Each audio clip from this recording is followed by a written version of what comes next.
encontré una cosa muy interesante que se pueden ustedes meter y tenerlo, y Sandra en la librería lo imprimió, le mandé imprimir 100 de cada uno, ahí están, pero en la página Que no te la cuenten, que es una página del padre Olivera Rabasi, él hizo unos folletos, que fue lo que a mí me saltó, los imprimimos, etcétera, muy interesantes, sobre el yoga, el reiki, el mindfulness, las constelaciones y la biodescodificación. Ni yo tampoco. Y están muy bien hechos porque pone primero por qué el yoga es incompatible con el cristianismo, o sea, qué dice la Iglesia, qué es, primero qué es, después por qué dice la Iglesia y por qué es incompatible. Entonces, en frasecitas cortas te van metiendo desde el punto de vista cristiano, ¿bien? Entonces, aunque yo no voy a hablar directamente de ellos, como les digo, en la página esa están los folletos, son muy interesantes. Sandra imprimió, pídanle, no hay ningún problema, para eso están. Pero voy a dar algunos puntos generales de lo que yo me los leí todos y saqué en consecuencia, ¿no? O sea, no voy a decir por qué el yoga es malo, aquí está, ¿vale? Dice, la apertura a las influencias peligrosas, etc. Eso está ahí escrito. Lo importante es algunos principios muy importantes que ustedes para también la defensa tienen que tener. En primer lugar, nosotros cuando defendemos una postura de la Iglesia, lo hacemos desde esa postura de la Iglesia. ¿Bien? Y eso la gente hoy no lo acepta, pero es una realidad. No, que ¿por qué dices que no? Bueno, yo soy católica y sé que la Iglesia ha aconsejado que no, otra cosa es que yo sepa por qué o por qué no. Ojalá lo supiéramos todos, pero confío y por estos datos. Entonces, nosotros hablamos desde una postura de la Iglesia. Eso tiene que quedar claro desde el inicio, no nos tiene que dar vergüenza, porque no es el tema de la Iglesia, el decir que porque la Iglesia lo ha hecho, no es irracional, al contrario, es la racionalidad. O sea, esto se ha estudiado y se sabe que puede hacer daño por esto y por esto y por esto. Hay una racionalidad, que eso la gente no lo sabe y muchos de nosotros tampoco sabemos defender. Las posturas de la Iglesia tienen una racionalidad, ¿bien? Entonces, lo hacemos desde una postura de la Iglesia. ¿Y dónde se funda esta postura de la Iglesia? En la antropología cristiana. Eso es muy importante. No es que, como dicen, ¿no? ¿Por qué no podemos tener relaciones los jóvenes sexuales cuando queremos? Porque los curas dicen, no, perdona, hay una antropología detrás y luego un criterio de la Iglesia. Como ya vimos en el curso de antropología, la antropología nuestra viene de Grecia, de Roma y del judeocristianismo. No es de la manga se sacaron los curas que el yoga es malo. Es que esto es muy importante, porque si no, se queda colgando en una opinión, y entonces mi opinión vale la misma que la suya. No, esto tiene una tradición de 2500 años. Una antropología cristiana nace desde Grecia, que es el ser humano, lo explicamos en el curso de antropología, cuáles son sus fundamentos, qué es la ley natural, y desde ahí es que yo puedo decir que el yoga es malo, desde la antropología cristiana, ¿bien? O sea, entonces, primer paso, hablamos desde la Iglesia, pero es que tú siempre intransigente. No, intransigente no, es lo que opina la Iglesia, que somos 1.500 millones en el mundo, ¿vale? No, pero no todo el mundo opina. Bueno, pues la Iglesia opina que sí, ¿bien? Y desde la antropología cristiana, eso es importante. Perdón, la Iglesia opina así, puede la base. Claro. Acuérdense que cuando explicamos las antropologías la pregunta es ¿qué es el ser humano? Y entonces, observando al ser humano, los griegos observaron al ser humano, los latinos, cuando digo griegos y latinos digo los filósofos de todas las épocas, ¿no? Los mejores, observaron al ser humano y dijeron, el ser humano merece una dignidad, porque es un ser que está fuera de la escala de los seres. Es el culmen, pero está fuera, porque por el alma racional, ¿bien? Entonces merece una dignidad y entonces se le debe respetar, ¿bien? Y entonces ese principio antropológico no es que la Iglesia lo tome porque es bonito, sino porque viene Cristo, habla del ser humano y vemos que se abraza a un leproso, que salva a una mujer en pecado, ¿qué tal? Entonces dice, Cristo está diciendo que el ser humano tiene una dignidad y lo pone en práctica. Ah, claro. Entonces, ¿será que Dios ha creado al ser humano con una dignidad y Cristo viene a enseñarnos, ¿no? De hecho, la frase famosa de Juan Pablo II, solo Cristo enseña al hombre lo que es ser hombre. Él da la plenitud. Pero antes, los filósofos y las filosofías habían creado esta antropología. ¿Hay otras antropologías? Sí. La comunista, hablamos de ella expresamente, es una antropología económica, donde el ser humano es un ser para la producción, para el Estado. Y entonces, pues nuestra querida presidenta Jara, sin querer meterme en política, pero su pensamiento es ese. Es decir, el ser humano está puesto para el Estado. Entonces tendríamos un Estado fuerte si yo confisco todas las empresas, no sé qué, porque el Estado... Y eso no es antropología cristiana. ¿Bien? O la musulmana, oriental, es otro tipo de antropología. ¿Y por qué la de ustedes es la mejor? ¿Por qué usted cree que la antropología cristiana es la mejor? Bueno, pues porque me da la sensación, acuérdense que hay una ley que la verdad es la concordancia entre mi pensamiento y la realidad. Esa es la verdad. Lo habíamos dicho también en el curso de antropología. Cuando mi pensamiento concuerda con la realidad, eso es verdad. ¿Entienden esto? Voy a poner un ejemplo. Mi pensamiento dice, esto es una pared y no puedo traspasarlo, y toco, y es una pared y no puedo traspasarlo, eso es verdad. Esto es una mujer, y yo veo, es una mujer. Voy a la clínica, le tocan un pelo, le analizan su ADN y resulta que es de mujer, esa es la verdad. ¿Bien? Está claro. Entonces, esa realidad es la antropología cristiana, que la realidad se impone, dicen los filósofos cristianos. Y, bueno, los griegos primero y después. La realidad se impone. Entonces, no podemos decir que un hombre que se ha cambiado a mujer, no lo podemos decir, lo siento. O sea, podremos decir, bueno, se cambió porque estaba mal, porque se sentía, pero eso es un sentimiento. Pero la realidad se impone. Esto es una pared y no puedo traspasarla. ¿Bien? Entonces, no nace, la antropología cristiana, que es esto, no nace desde cero. Nace de un estudio del ser humano. Nace de la observación de la realidad y de la visión que la palabra de Dios nos da del hombre.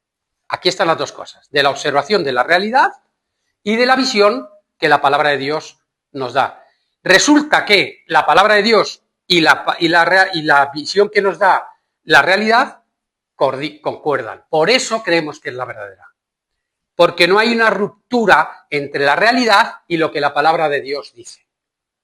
Concuerdan. Y entonces creemos que Cristo, por eso creemos que Cristo es Dios. Ahora va a llegar un libro, ya lo he mandado yo en los imperdibles del Padre Leopoldo, estos que mandan, que va a ser buenísimo. Este autor que hizo primero un libro sobre toda la ciencia, es científico, aunque ahora se dedica a otra cosa, pero él estudió científica, o sea, la rama de la ciencia pura. Toda la ciencia de hoy apunta a un creador, a un ser. Él es católico, pero dice, yo estoy como científico. Entonces es un libro que me leí yo, que entendí el 40%, porque habla de la ley de la no sé qué, donde los átomos y tal. Yo de eso no entiendo mucho, soy más humanista, pero apunta a una realidad. De hecho, los más grandes científicos, cuando llegan a la naturaleza profunda de las cosas, se convierten todos. No digo en católicos, digo hay un ser, ¿no?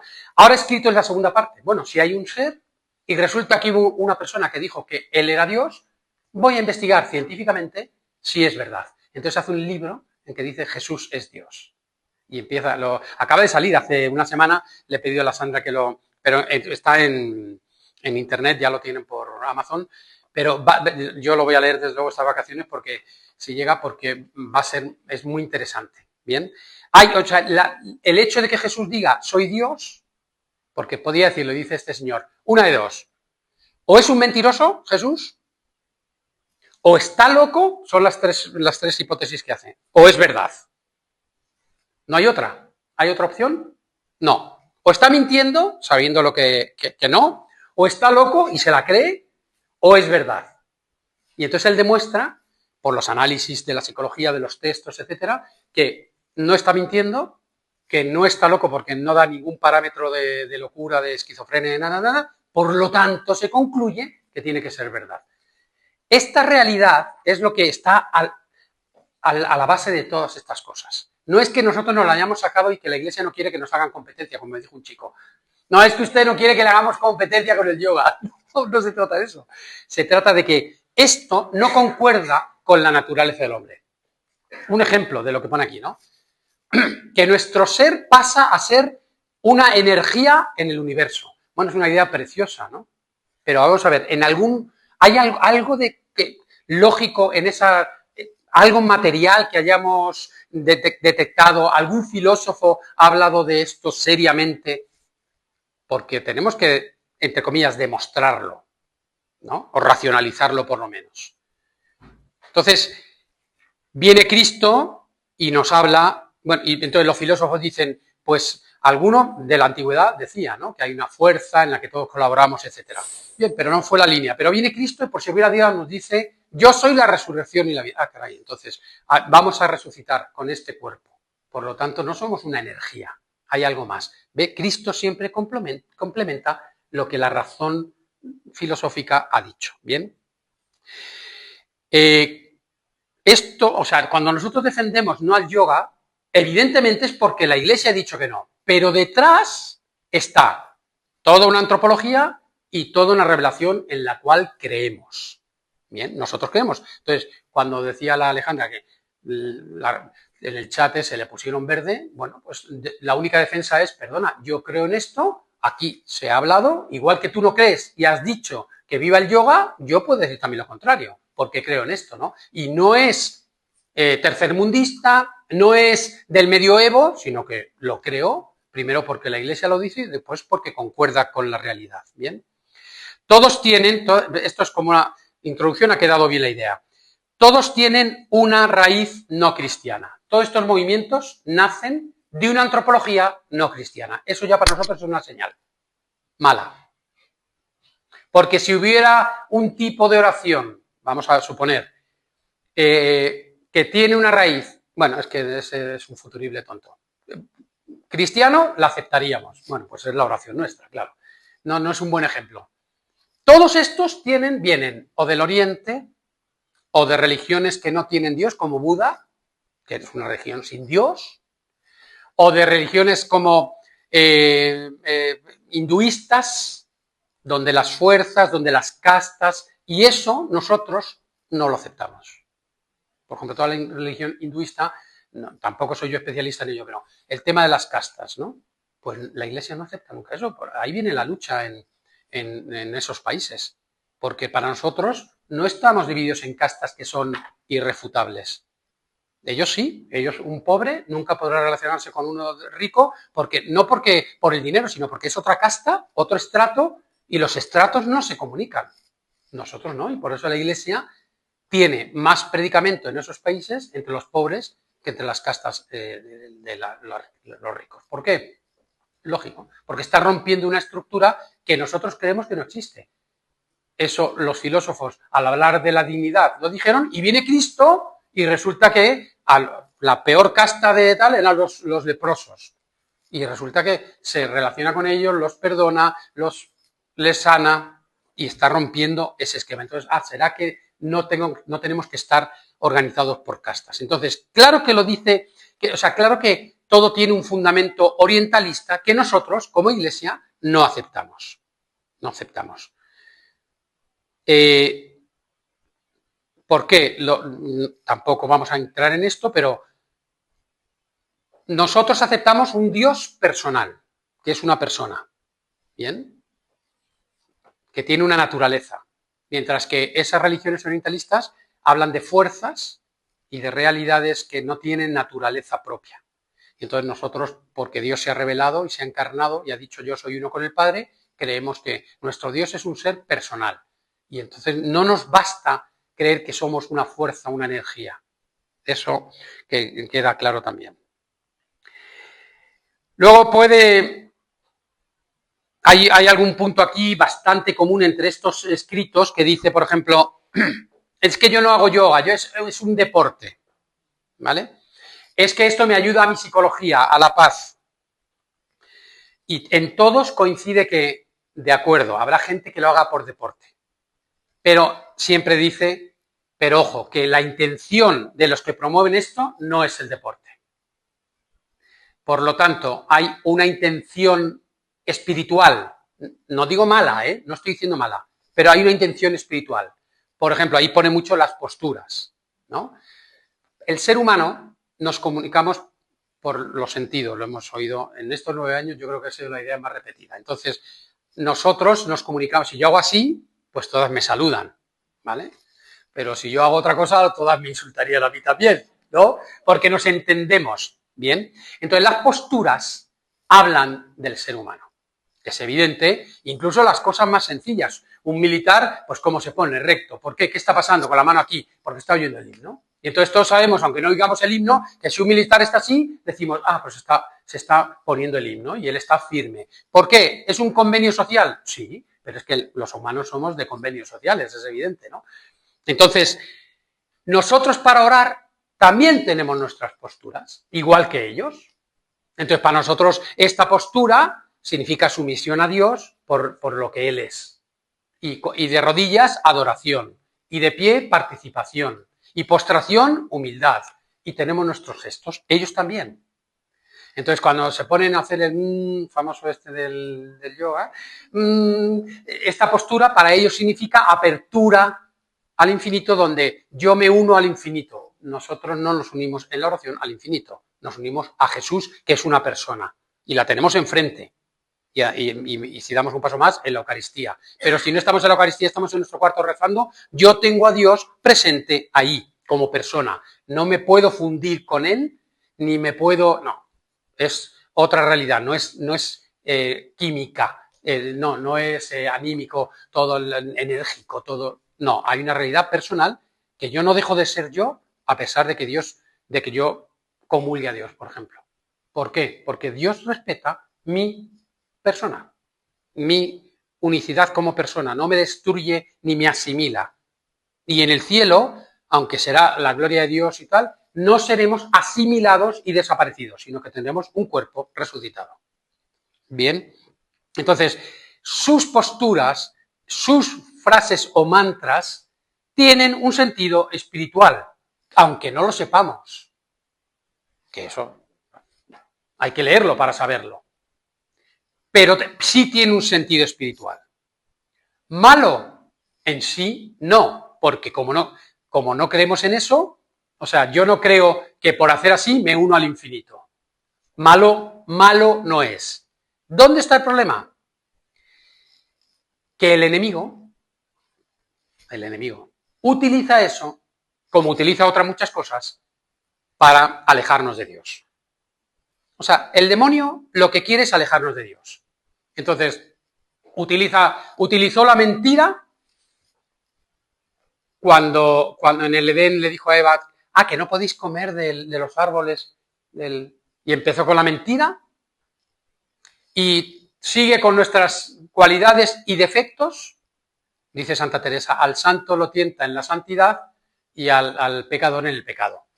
A mí me tienta en nuestras cualidades también, qué bueno eres, qué curso de yoga has dado, qué impresionante, me tienta con eso y con mi pecado, mira que eres pecador, ¿cómo es posible? Tienta en todo momento. Entonces, ¿qué hace él? Esto que puede ser no malo, objetivamente porque no es verdad, no, nadie se une a una fuerza cósmica, no tenemos ninguna prueba de que hay una fuerza cósmica a la que me he unido, no es malo en sí, el demonio, el problema es que lo puede usar para el mal. ¿Por qué? Porque su destino ¿cuál es? Separarnos de Dios. Él sabe que nosotros nos unimos a Dios por la oración y los sacramentos. Entonces, uno de sus puntos será diluir o profanar nuestra oración y nuestros sacramentos. Dice, hay un punto, no me quiero meter en esto, pero es como ejemplo. Y sé que puede ser malinterpretado, pero entiéndanme. Es que necesito comulgar para tener paz. Eso es una prostitución del sacramento. no es verdad. Nosotros no comulgamos para tener paz. La paz es el fruto de la comunión.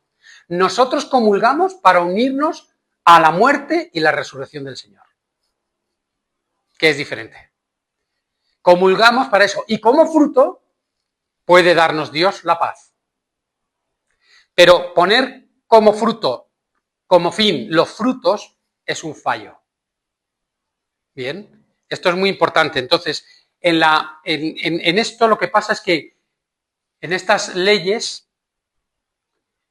el demonio hace que rompamos la cadena de unión con Dios a través de cosas que no son verdad, pero que rompemos la cadena. El hecho es la violencia con que la gente a la que le dices que no se puede hacer yoga reacciona. Eso es ya una señal de que algo está mal. Porque si hubiera verdadero deseo honesto, pues yo no sabía, a ver, investiga, tal. Pero una persona que reacciona tan violenta significa que el demonio está de por medio. Porque no puede ser que haya una reacción tan violenta por una opinión que yo he dado sobre esto o sobre las relaciones prematrimoniales o sobre el divorcio. No puede ser. Sin embargo, la violencia, ¿de dónde proviene? De Satanás. De Satanás. Entonces, repito, en sí, para nosotros, esto no tiene ningún sentido. O sea, que alguien rece así o rece así, pues a mí exactamente me da igual. ¿Vale? ¿Sabes qué dicen, padre? Que la postura de este tipo de cosas, lo oyó un sacerdote que lo dio una lista una vez, que dijo que las posturas lo que hacían era vaciar a la persona de Dios. Claro. Por eso. Porque usted con las posturas demuestra una actitud interna. Por eso les he explicado esto, y además se deben poner los dedos así, que es la cruz, significa sumisión, aunque nos da pena. Sumisión a Dios por lo que es.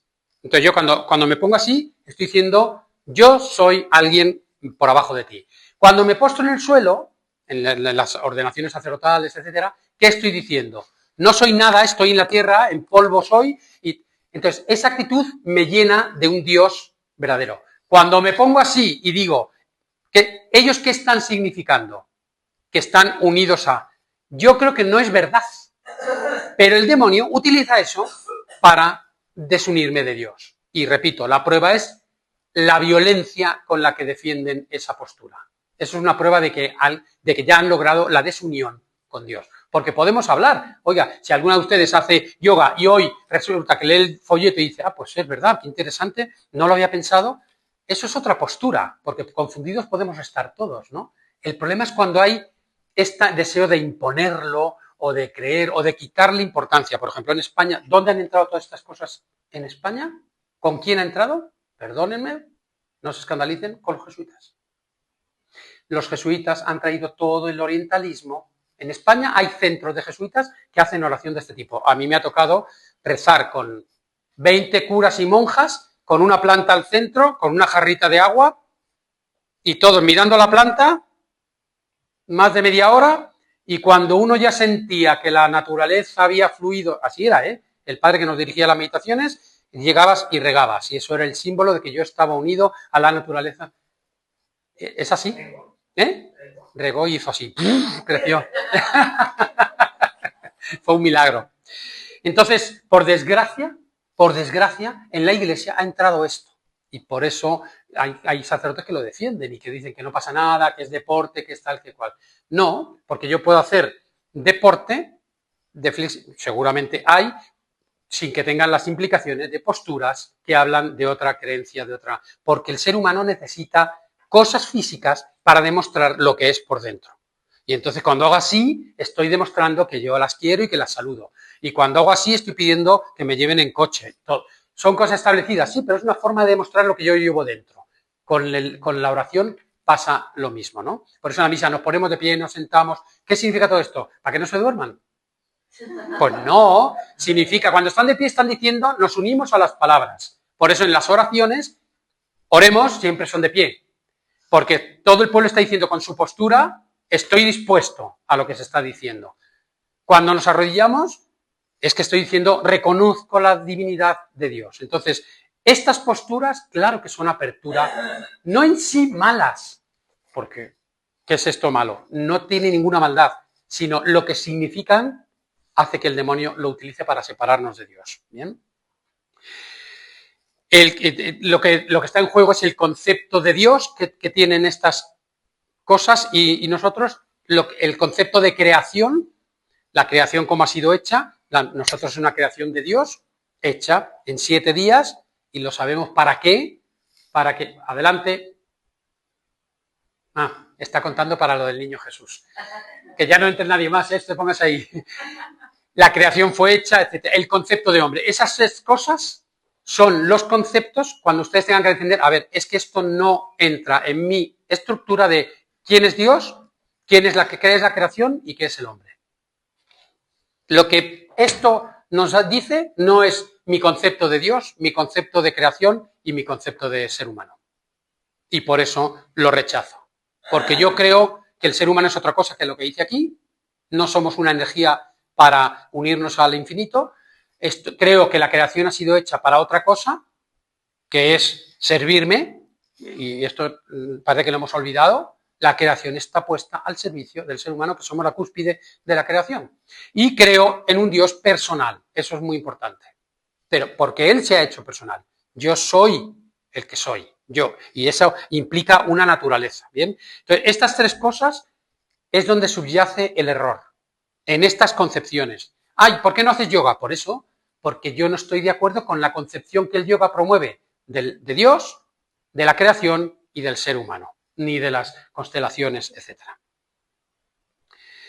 En estos folletos se explica muy bien qué es cada uno, de dónde viene, qué dice la doctrina católica y los peligros. Los peligros. Y luego al final pone ¿por qué no hacerlo? Luego al final pone ¿cómo podemos nosotros hacer cosas que nos ayuden a esto, pero sin ser esto? Por ejemplo, al final dice, alternativas saludables, este es el del yoga, y compatibles con la fe. Primero, ejercicio físico sin contenido espiritual. Hacer gimnasia, pilates, estiramientos, sin contenido espiritual. Oración y meditación cristiana. Adoración al Santísimo, silencio orante, porque ellos dicen, no, vacíate de ti mismo. Por ejemplo, ahí el yoga creo que es, ¿no? O el mindfulness. Vacíate de ti mismo. No, nosotros no nos vaciamos de mí mismo. Soy yo, cuchillo delante de Dios, con todas mis cucheidades, buenas y malas. No me vacío, porque Dios no quiere que me vacíe. Si quisiera Dios que me vacíe, Él me vaciaría. No quiere que me vacíe, quiere que me presente como yo soy. Si no sé hablarle, si no sé adorarle, Él quiere que me presente como yo soy. Como soy, con mi temperamento o tal. Entonces, no me puedo vaciar de eso. Entonces, el silencio, por ejemplo, bueno, es que hemos perdido el sentido común, pero para hacer oración hay que tener silencio. Por eso, el teléfono bendito es causa de tanta poca oración, porque tiene que estar apagado o tiene que estar lejos para yo hacer oración. No me tiene que venir el mindfulness a decir que tengo que hacer silencio y que me tengo que ir a un monte. No, es que yo subo a un monte y rezo muy bien. ¿Quién no reza viendo las montañas, el mar? Claro, porque necesito silencio. Y relajación natural. Caminar, contacto con la naturaleza, técnicas sencillas de relajación muscular, pero si eso es lógico. Yo siempre digo, si estar de rodillas te está provocando tal situación física que te impide rezar, no te pongas de rodillas, porque está por encima la relación al gesto. Entonces yo me puedo sentar. San Ignacio dice incluso que está permitido rezar tumbado boca arriba, de cúbito subido, dice. De cúbito subido. Ellos así hablaban los... tumbado boca arriba. ¿Es peligroso? A las 6 de la mañana sí. Muy peligroso. Bueno, a cualquier hora, ¿no? Pero ustedes han hecho la prueba, usted se relaja, se pone... Es que rico rezar así. Estás con el rosario aquí. Claro, porque el cuerpo está también relajado, etc. Entonces, en la parte de atrás siempre pone posibilidades cristianas que se contraponen a esto, porque lo que quitamos es el contenido espiritual de estas cosas que no concuerdan con nuestro concepto de Dios, nuestro concepto de creación y nuestro concepto de ser humano. Esas 3 cosas son importantes. Y nada más. Ahora, no sé si hay preguntas. Sí, claro. Claro, usted acaba de decir que los jesuitas como que promueven un poquito esto, sí. Entonces, claro, las personas dicen, pero si hablé con un sacerdote y me dijo que estaba bien. Catecismo de la Iglesia Católica, Porque los sacerdotes no somos palabra de Dios. ¿A cuántas veces me han oído decir, no hagan caso a los curas, que somos malísimos? Hagan caso a la palabra de Dios. Y si un cura opina de política, no le hagan caso, porque no está en la palabra de Dios que tenemos que votar a Jara, ni al otro tampoco. Claro. Entonces, no, pero es que los jesuitas, ¿qué dice el catecismo? Lo que a nosotros nos rige es la palabra de Dios y el magisterio es el catecismo. ¿Qué dice? Y en todos aquí están los números del catecismo que hablan sobre esto. Y hay un documento que se llama Sobre la oración cristiana, búsquenlo en vatican.va, que es la página oficial del Vaticano, sobre la oración cristiana, que escribió Benedicto XVI, genial, que habla sobre la oración, y al final, 3 o 4 números sobre todos estos. Y como dice que no son compatibles con nuestro concepto de Dios para rezar. Entonces, que los jesuitas ya, y es que, pues bueno, hay un cura aquí que en los matrimonios dice, todos podéis comulgar porque Dios os ama a todos. Me han contado ustedes mismas. Y la gente dice, ay, ¿qué cura tan bueno? No, ¿qué dice el catecismo? Que el que está en pecado mortal no puede comulgar. Y que el cura dice, oye, perdón, el cura no es Dios. El cura no es Dios. No puede él dogmatizar sobre cosas, porque la Iglesia tiene unas leyes, unos principios. ¿Bien? Dos preguntas. Una, que me hizo como pensar, así como sentido, que hay veces en que uno también defiende con violencia nuestra religión. O sea, como una alerta, porque usted dijo, cuando hay violencia no está Dios, como una alerta de que también tenemos que ser mansas al momento de defender esto. Sí. Porque si no lo defendemos mansamente, por así decirlo, podemos estar también como cayendo en lo que el diablo quiere, ¿no? Sí. O sea, donde falta la caridad, no está Dios. Eso lo dice San Juan. Entonces, defender, cuidado, defender las ideas con vehemencia no es falta a la caridad. Vehemencia, con fuerza. Sí. Lo que es falta a la caridad es insultar a la persona, ¿no? Violencia verbal, etc. Claro. Pero yo creo que violencia verbal en una discusión, no. Yo puedo defender con vehemencia que no hagas esto porque te estás haciendo daño, calamidad. Pero insultar, menospreciar.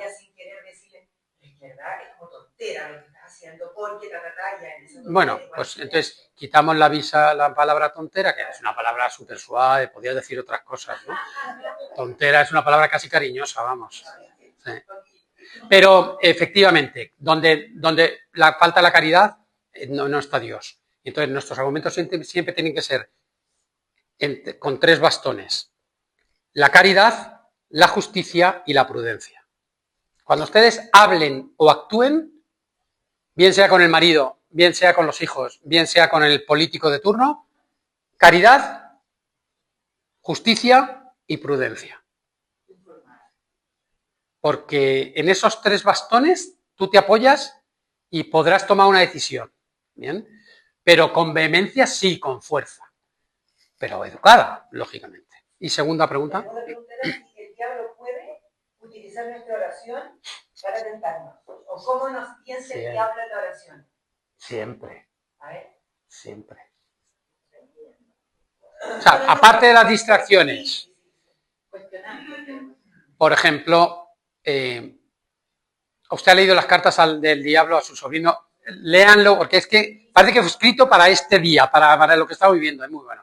Pero ahí dice, en un momento dice, es que más o menos dice, no le distraigas con pecados graves, que te van a decir que no.